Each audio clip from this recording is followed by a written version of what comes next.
खुलुमबाय बयखौबो दुलाराय बर' फरायसा आफादनि गाहाय आफादगिरि मानगेरार दिपेन बर' बिथाङा खौरांगिरि मेलनि गेजेरजों माखासे बाथ्रा फोरमायदों। नोंथांमोना नायनानै लालाय, भिडिअखौ जोबजासिम नायनानै लाग्रो। बेनि उनावहाय नोंथांमोना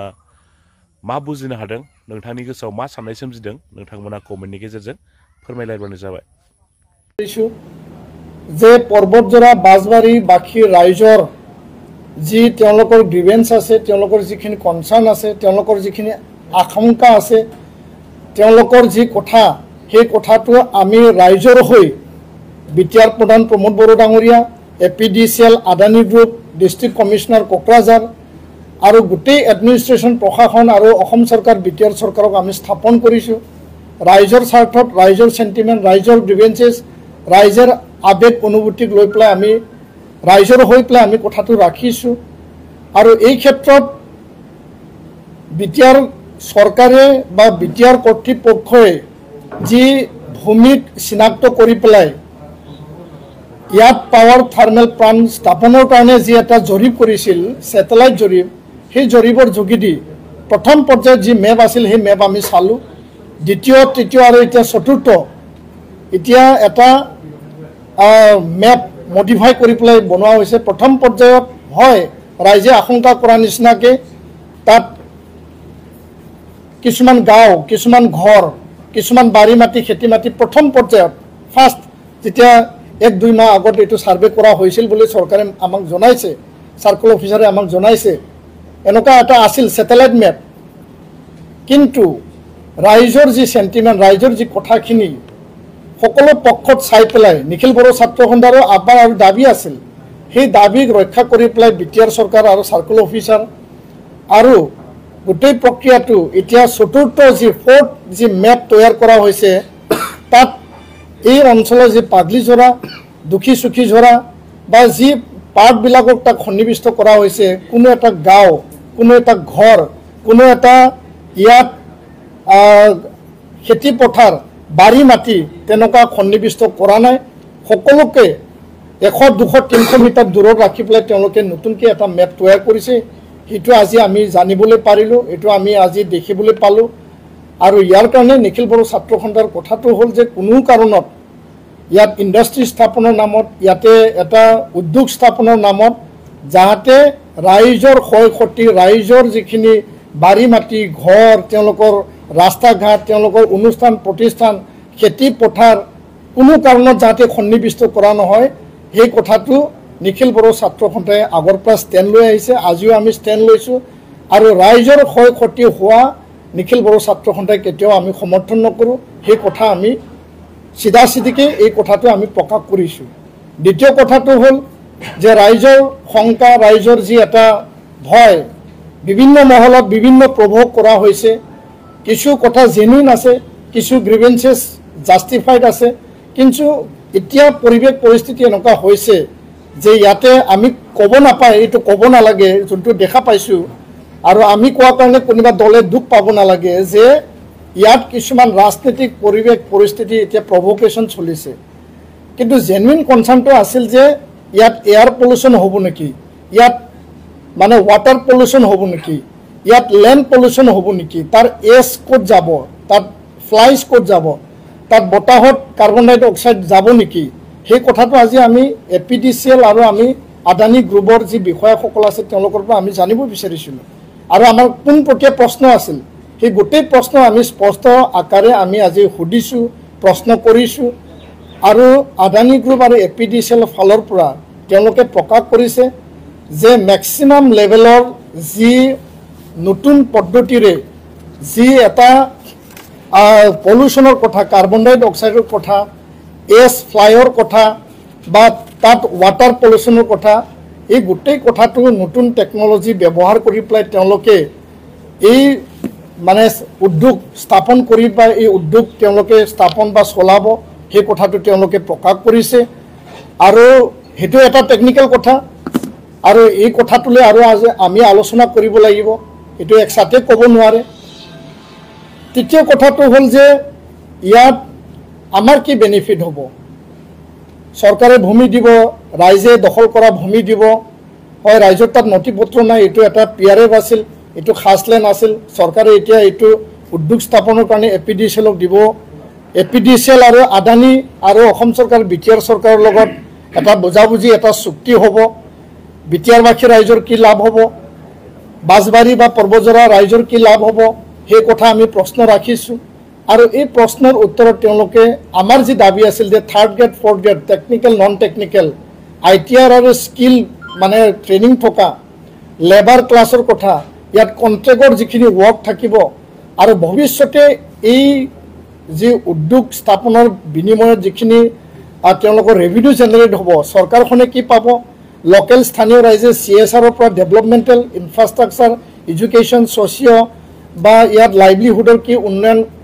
আহিব এই গোটেই প্ৰশ্ন আমি পোনপটীয়াকৈ আদানী গ্ৰুপ আৰু APDCLক সুধিছোঁ আৰু BTR চৰকাৰকো আমি সুধিছোঁ আৰু তেওঁলোকে এই গোটেই প্ৰক্ৰিয়াটো আমাক এটা পৰ্যায়লৈকে তেওঁলোকে নিজৰ কথা ৰাখিছে আৰু সেইটো আৰু কথা পাতিব লগা আছে আৰু তেওঁলোকে কৈছে যে লোকেল ইণ্টাৰেষ্ট BTRবাসী কোকৰাঝাৰ জিলা বাজবাৰী বা পৰ্বতজৰা জিলাৰ স্বাৰ্থত যিকোনো যি বিনিময়ত কৰিব লাগে তেওঁলোকে কৰিম বুলি আমাক কথা ৰাখিছে তো এইটো আলোচনা কৰিবলৈ আৰু সময় আছে কিন্তু আজিৰ আলোচনাৰ অন্তত আমাৰ যি এটা মানে দাবী আছিল আমাৰ যি এটা প্ৰশ্ন আছিল সেইটোৱে আছিল যে কোনো গাঁও কোনো ঘৰ কোনো মানে বাৰী মাটি খেতি মাটি যাতে ৰাইজৰ পৰা লৈ পেলাই উদ্যোগ স্থাপন কৰা নহয় সেই কথাটো তেওঁলোকে মান্তি হৈছে BTR চৰকাৰে অলৰেডি তেওঁলোকে সেইটো কথা এনচিয়ৰ কৰিছে মানি লৈছে আৰু সেই হিচাপে 200-300 মিটাৰ দূৰত্ব বজাই ৰাখি পেলাই মেপ এটা চতুৰ্থ এটা মেপ তেওঁলোকে তৈয়াৰ কৰা যি মেপ সেইখন আমাক দেখুৱালে পলিউশ্যনৰ ক্ষেত্ৰত তেওঁলোকে সকলো দিশ সামৰি পেলাই তেওঁলোকে নজৰ ৰাখিম বুলি তেওঁলোকে আমাক আশ্বাস দিছে আৰু এই যে ৰিক্ৰুটমেণ্ট ভৱিষ্যত নৱপ্ৰজন্মক ইয়াত যাতে তেওঁলোকে চাকৰি বাকৰি নিয়োগ পাব পাৰে তাৰ কাৰণে তেওঁলোকে কথাবিলাক ৰাখিছে যথেষ্ট টেকনিক্যাল যথেষ্ট ছ'চিয়েল যথেষ্ট এনভাইৰনমেণ্টেল ইছ্যুজ থাকে শংকা থাকিবই আমাৰো শংকা আছে আৰু ইণ্ডাষ্ট্ৰি আমাক লাগে আমি নালাগে বুলি কোৱা নাই কিন্তু ইণ্ডাষ্ট্ৰি বনাবলৈ যাওঁতে যাহাতে ৰাইজৰ ক্ষয়ক্ষতি নহয় খিলঞ্জীয়া ভূমিপুত্ৰ জনজাতি লোকসকলৰ ক্ষয়ক্ষতি নহয় তেওঁলোকৰ আবেগ আৰু অনুভূতিত যাতে মানে হস্তক্ষেপ কৰা নহয় দখল কৰা নহয় আৰু এমিকেবল এটা আলোচনাৰ মাজেদি এটা বুজাবুজি আলোচনাৰ মাজেদি আৰু বুজাবুজিত আহি সকলো কথা নিয়াৰেকৈ আমি বুজাই আৰু বুজি লৈ পেলাইহে যাতে ফাইনেল সিদ্ধান্তত যায় তাৰ কাৰণে আমি চৰকাৰক আবেদন কৰিছোঁ যে কোনো কাৰণত জবৰদস্তি যাতে ইয়াত এনেকুৱা ব্যৱস্থা বা এনেকুৱা প্ৰক্ৰিয়াবিলাক যাতে কৰা নহয় আলোচনা হ'ব লাগে গাঁৱৰ ৰাইজৰ লগত আলোচনা হ'ব লাগে গাঁওবুঢ়াসকলৰ লগত আলোচনা হ'ব লাগে ৰাইজে বিচাৰিছে কিছুমান ৰাইজে বিচৰা নাই এতিয়া দুটা হৈ তাত তো মানে ওলাই গ'ল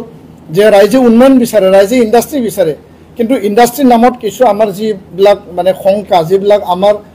মানে অভিযোগ আছে সেই অভিযোগবিলাক কেনেকৈ নিৰাময় কৰিব পৰা যায় আৰু সেই কথাক লৈ আমি আলোচনা কৰিছিলোঁ আৰু অহা কাইলৈ বা পৰহিলৈ নিখিল বড়ো ছাত্ৰ সন্থা বড়ো জাতীয় দল সংগঠন আৰু লগতে স্থানীয় ৰাইজৰ লগত আমি মিলিত হ'ম আমি ৰাইজৰ হৈ কথা পাতিম ৰাইজৰ লগত থাকিম ৰাইজৰ সমস্যা ৰাইজৰ গ্ৰিভেন্সেছ আমি বুজিম আৰু ৰাইজৰ গ্ৰিভেন্সেছ সদায় প্ৰাধান্য থাকিব কাৰণ আমি জাতি স্বাৰ্থত কাম কৰিছোঁ ৰাইজৰ স্বাৰ্থত কাম কৰিছোঁ সমাজ আৰু ৰাইজ সদায় আগত সমাজ আৰু ৰাইজ সদায় আগৰ কাৰণে সংগঠন কৰিছোঁ আৰু সংগঠনৰ কথাটো হ'ল ৰাইজৰ সুৰক্ষিত ভৱিষ্যত আমি দিব লাগে কিন্তু আমাক উন্নয়নো লাগিব আমাক নিয়োগ লাগিব চাকৰি বাকৰি লাগিব আৰু এনেকুৱা এটা ইণ্ডাষ্ট্ৰি যিবিলাক ইণ্ডাষ্ট্ৰি নেকি আমাক অধিক তেওঁলোকে নিয়োগ দিব পাৰে ৰিক্ৰুটমেণ্ট দিব পাৰে তেনেকুৱা ইণ্ডাষ্ট্ৰি আমাক লাগেই কিন্তু ৰাইজে তাত স্থাপন হোৱাটো বিচৰা নাই ৰাইজে ভয় কৰিছে যে তাত গাঁও সোমাই লোৱা হ'ব নেকি এভিকশ্যন কৰা হ'ব নেকি বাৰী মাটি কব্জা কৰি লোৱা হ'ব নেকি সেই শংকা আশংকাৰ ব্যৱধানত এতিয়া মানে দুই পক্ষ এতিয়া হৈছে আৰু ইয়াত বিভিন্ন পৰিৱেশ পৰিস্থিতি হিংসা জৰ্জৰ এটা পৰিৱেশ পৰিস্থিতিলৈকেও ঠেলি দিছে তেনেকুৱা পৰিৱেশ হ'ব নালাগে তেনেকুৱা পৰিৱেশ কোনেও ক্ৰিয়েট কৰিব নালাগে এইটো দি আমাৰ সমাজ জাতি কেতিয়াও লাভ নহয় এনেকুৱা পৰিৱেশ পৰিস্থিতি আমি যথেষ্ট দেখিলোঁ মাটি ৰক্ষা কৰিবৰ কাৰণে মাটি বচাবৰ কাৰণে মানে আমাৰ সকলোৰে আবেগ অনুভূতি থাকিব আমাৰো আছে আৰু নিখিল বড়ো ছাত্ৰ সন্থা সদায় আমি ভূমিক লৈয়ে প্ৰাধান্য দিছোঁ কিন্তু এই যে সমস্যা হৈছে অলপ আমি এমিকেবল এটা ৰাস্তা সলিউশ্যন আমি ওলাব লাগিব আজিৰ আলোচনাই নিশ্চয় এটা ৰাস্তা দিব আৰু ৰাইজ আৰু ৰাইজৰ অভাৱ অভিযোগ ৰাইজৰ গ্ৰিভেন্সেছটো আগত ৰাখি পেলাই পৰ্বতজোৰা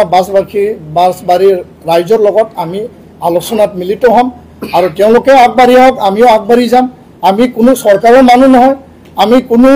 মানে আদানী এপিডিচিএলৰ আমি মানুহ নহয় আমি বিটিআৰ স্বাৰ্থত জনজাতি খিলঞ্জীয়া ভূমিপুত্ৰৰ স্বাৰ্থত বাছবাৰী পৰ্বতজোৰা ৰাইজৰ স্বাৰ্থত আমি সদায় আছোঁ আৰু থিয় হৈ পেলাই এই সমস্যাটো সমাধানৰ কাৰণে আমি আগবাঢ়ি যাম সেইখিনি কথাই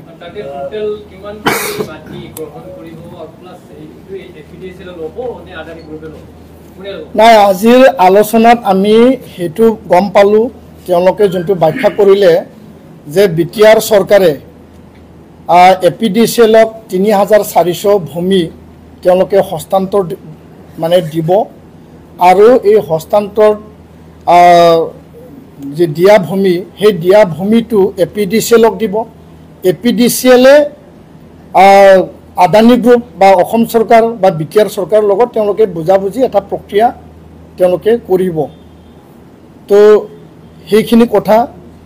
মানে আজিৰ আলোচনাত তেওঁলোকে আমাক কৈছে এটা সংকাটো হল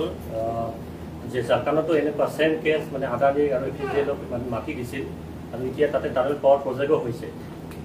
আৰু তাত চাকৰি বাকৰি দিম বুলি কৈছিল কিন্তু এতিয়া আকৌ ৰাইজে চাকৰি দিয়া নাই বুলি এতিয়া ধৰ্ণা চৰ্ণা সিহঁতে প্ৰটেষ্ট চলি আছে যে সি এনেকুৱা যে ইয়াতে নহ'ব এইটো যে এটা মানে মানুহৰ মাজত এটা ভয় এইটো সংখ্যাটো আছে আৰু ফাৰ্ষ্ট জেনেৰেশ্যনটো চাকৰি পাব পাৰে কিন্তু নেক্সট ছেকেণ্ড জেনেৰেশ্যন থাৰ্ড আমি আজি গোটেই কথা আমি দাঙি ধৰি পেলাই আমাৰ মূল ডিমাণ্ড লাষ্টত আমি ৰাখিছোঁ এই চাকৰি বাকৰি নিয়োগ পলিউশ্যনৰ কথা বা আন বিষয় CSRৰ কথা আৰু স্থানীয় ৰাইজৰ ক্ষতিপূৰণ তেওঁলোকৰ লাইভলিহুডৰ কথা সকলো কথা আমি ৰাখি পেলাই আমাৰ বিভিন্ন দফীয়া এটা দাবী থাকিব সেই দাবীক লৈ পেলাই এপিডিচিএল আদানী বিটিআৰ অসম চৰকাৰৰ এপছুৰ মাজত বিটিআৰবাসী বাছবাৰী আৰু পৰ্বতজোৰা ৰাইজৰ স্বাৰ্থত এটা ত্ৰিপাক্ষিক চুক্তি এগ্ৰিমেণ্ট এটা হ'ব লাগে বুলি আমি আজি প্ৰস্তাৱ দিছোঁ আৰু তেওঁলোকে সেই প্ৰস্তাৱটো আগবঢ়াম বুলি আমাক কৈছে তো আমি আশাবাদী যে সেই চুক্তি তেওঁলোকে কৰিব লাগিব আৰু আমি কৈছোঁ যে ৰাইজৰ স্বাৰ্থত এতিয়া আৰম্ভ হ'ব ইণ্ডাষ্ট্ৰি আৰম্ভ হ'ব এটা অথৰিটি ক্ৰিয়েট হ'ব আজি তাৰিখত আমি দেখা পাইছোঁ যে IOCL মানে বঙাইগাঁও মানে NTPC তেওঁলোকে CSRৰ টকা মানে ভাৰতৰ বিভিন্ন দেশ মানে ৰাজ্যত বিভিন্ন প্ৰান্তত খৰচ কৰে বৰঞ্চ আমাৰ কোকৰাঝাৰ চিৰাং বা বিটিআৰ যি এটা এৰিয়া আছে তাত খৰচ কৰিব লাগিছিল কোটি কোটি টকা তেওঁলোকে বাহিৰত নিছে বাহিৰত কৰিছে তো এই কথাও আমি উত্থাপন কৰিছোঁ যদি আমাৰ লাভান্বিত যদি নহয় ইণ্ডাষ্ট্ৰি বঢ়াব পাৱাৰ জেনেৰেশ্যন কৰিব চাকৰি বাকৰি আমাৰ ল'ৰা ছোৱালী ভৱিষ্যত প্ৰজন্মই পাব লাগিব পোৱা ৰাস্তাটো কি এটা প্ৰাইভেট লিমিটেড হৈ পেলাই তেওঁলোকে যদি এই পলিচিটো যদি ৰাখে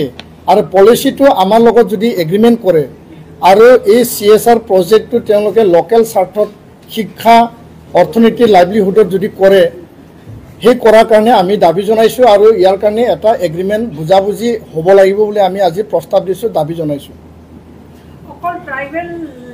অঞ্চলৰ মাটিটো তেওঁলোকে লক্ষ্য হিচাপে লোৱা বুলি আপুনি ভাবে নেকি কাৰণ ইয়াৰ আগতে কাৰ্বিআংলঙতো তেওঁলোকে লৈছে ঠিক সেইদৰে এতিয়া BTADটো হৈছে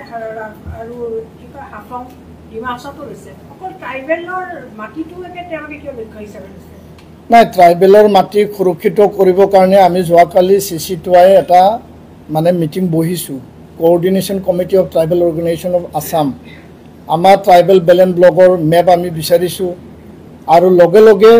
ট্ৰাইবেল বেলেন ব্লক যি chapter 10 1886 Assam land revenue regulation act Assam ৰাজহ আৰু যি ভূমি ইয়াৰ যি অধীনস্থ আছে সেইটো সাংবিধানিক এটা ৰক্ষা কবচ কনষ্টিটিউচনেল প্ৰভিজন 6 শিডিউল নহ'লে 5th শিডিউল এটা ব্যৱস্থাৰে সেই বেলেন ব্লক যাতে ইলিগেল এনফৰ্চমেণ্ট নহয় ইলিগেল ইনফিল্ট্ৰেশ্যন নহয় 6 শিডিউলত এতিয়াও বহুতো ঠাইত মাটি আছে ট্ৰাইবেল বেলেন ব্লকত মাটি আছে আৰু যিখিনি জেনেৰেল এৰিয়া আমি দেখা পাইছোঁ যে এই অঞ্চলবিলাকত এতিয়া জনবসতি মানে বহুত বাঢ়ি গৈছে তো চৰকাৰে এডভান্টেজ আছাম 2.0 কৰিছে চৰকাৰে উন্নয়ন আনিব বিচাৰিছে আমি ক'ব লগা একো নাই আৰু চৰকাৰে আমাৰ অঞ্চলত উদ্যোগ স্থাপন কৰিব বিচাৰিছে সেই কথাও আমি মানে যুক্তিসংগত হিচাপে আমি আদৰণি জনাইছোঁ কিন্তু উদ্যোগ স্থাপন কৰিবলৈ যাওঁতে কোনটো জাগাত কৰিব কোনটো ঠাইত কৰিব আৰু তাত বসবাস কৰি থকা জনজাতি ভূমিপুত্ৰসকলৰ ক্ষয়ক্ষতি হ'ব নেকি বা তাত কি কি ইম্পেক্ট আছে ইম্পেক্ট এছেছমেণ্ট সকলো কথা চাইহে আমি সিদ্ধান্তটো দিম আমি এনে কোনোবাই জবৰদস্তি জাপি দিব কোনোবা জবৰদস্তি উদ্যোগ স্থাপন কৰিব আৰু ইয়াৰ পৰা তেওঁলোকে চৰকাৰী যি ৰেভিনিউ বা তেওঁলোকৰ যিখিনি যি ব্যৱস্থা সেইটো কৰিব আমি এইটো কেতিয়াও মানি নলওঁ আৰু ইয়াৰ কাৰণে ট্ৰাইবেল এৰিয়াৰ ভূমি সংৰক্ষিত কৰিব সুৰক্ষিত কৰিব জনজাতিৰ ভূমি মানে ভৱিষ্যতে সুৰক্ষিত হৈ থাকিব লাগে তাৰ কাৰণে চৰকাৰে ব্যৱস্থা ল'ব লাগে সেইটো আমাৰ দাবী আছে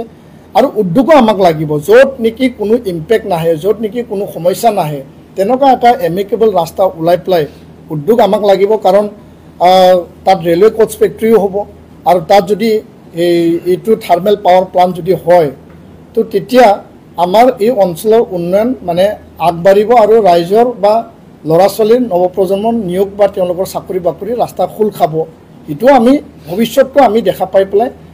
মানে এই কথাটো আমি আলোচনা কৰিছোঁ এটাটো হ'ল এই যে NTPC বা BLPL এইটো থাৰ্ড গ্ৰেড বা ফ'ৰ্থ গ্ৰেড যে চাকৰি সেইটো আমি লোকেল মানুহ আমি দেখাই নাপাওঁ মানে তাতে মানে 1 or 2% আনলাইনলি আপাৰ অসমত যিমান থাৰ্ড গ্ৰেড ফ'ৰ্থ গ্ৰেড তাতে লোকেল মানুহ দিয়া হয় কিন্তু আমাৰ অঞ্চলত স্পেচিয়েলি বড়োলেণ্ড অঞ্চলত যে NTPC আৰু BLPL তাতে থাৰ্ড গ্ৰেড ফ'ৰ্থ গ্ৰেড চাকৰি একদম মানে মিনিমেল মানে চাকৰি পাইছে কিন্তু আপোনালোকৰ পৰা মানে এইটো যেতিয়া এই থাৰ্মেল পাৱাৰ প্লাণ্টটো যিহেতু এতিয়া আৰম্ভণি ইয়াৰ তেওঁলোকৰ পলিচিটো আন মানে ভাৰতৰ বিভিন্ন প্ৰান্তত য'ত স্থাপন কৰিছে তেওঁলোকৰ পলিচি ৰিক্ৰুইটমেণ্টটো কি চলি আছে আমি এইটো আজি প্ৰশ্ন কৰিছোঁ আৰু যিহেতু এইটো নতুনকৈ আৰম্ভ হ'বলৈ গৈ আছে যে 6 শিডিউল বিটিআৰত হোৱা আমি ভূমি আমাৰ পৰা বিচাৰিছে আমাৰ পৰা ভূমি ল'ব ভূমি লোৱাৰ ইন ৰিটাৰ্ণ আমি কি পাম ৰাইজৰ সুৰক্ষা ৰাইজৰ ভৱিষ্যত এইটো আমি ৰাখিছোঁ তো পলিচিৰ আধাৰত পলিচিতে ৰাখিব লাগিব যে third grade fourth grade technical non technical তাত যিখিনি এংগেজমেণ্ট থাকিব নিয়োগ থাকিব সকলো প্ৰক্ৰিয়াতে লোকেল স্বাৰ্থটো প্ৰাধান্য দিব লাগিব আৰু সেইটো যেতিয়া নহ'ব আৰু আদানী আৰু APDCLৰ ওচৰত আমাৰ এইটো দাবী থাকিব আৰু সেইটো যেতিয়া মীমাংসা হ'ব তেতিয়াহে আমিও মান্তি হ'ম নিয়োগটো কোনো কাৰণত কম্প্ৰমাইজ নহয় কাৰণ আমাক চাকৰি লাগিবই আমাক নিয়োগ লাগিবই আমাৰ ল'ৰা ছোৱালী তাত কাম পাব লাগিব চাকৰি পাব লাগিব আৰু যেতিয়ালৈকে সেইটো মানে ব্যৱস্থা তেওঁলোকে এনচিউৰ নকৰে তেওঁলোকে আজি কৈছে যে আমাৰ স্বাৰ্থ থাকিব আমি লোকেল মানুহকে ল'ম আৰু ইয়াৰ কাৰণে এই পৰ্যায়লৈকে আলোচনা হৈছে যে ITI যিখিনি আছে বিটিআৰত তাত থাৰ্মেল পাৱাৰ প্ৰজেক্টত যিখিনি চাকৰি পাবৰ কাৰণে যিখিনি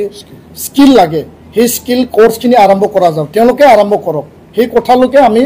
তেওঁলোকক আলোচনা কৰিছোঁ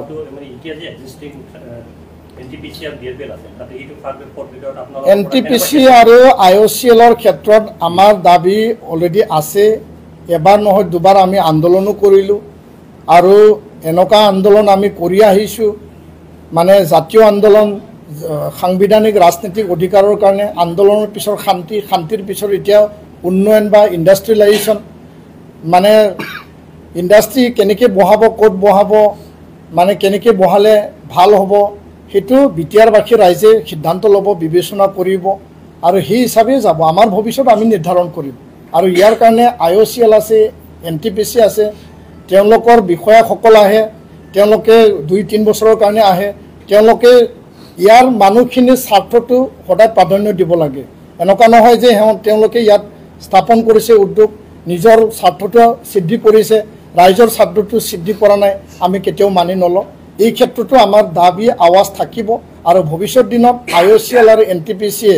লোকেল পলিচি তেওঁলোকে ইমপ্লিমেণ্ট কৰাত বাধ্য কৰিবৰ কাৰণে আমি যি পন্থা ল'ব লাগে আমি ল'ম ধন্যবাদ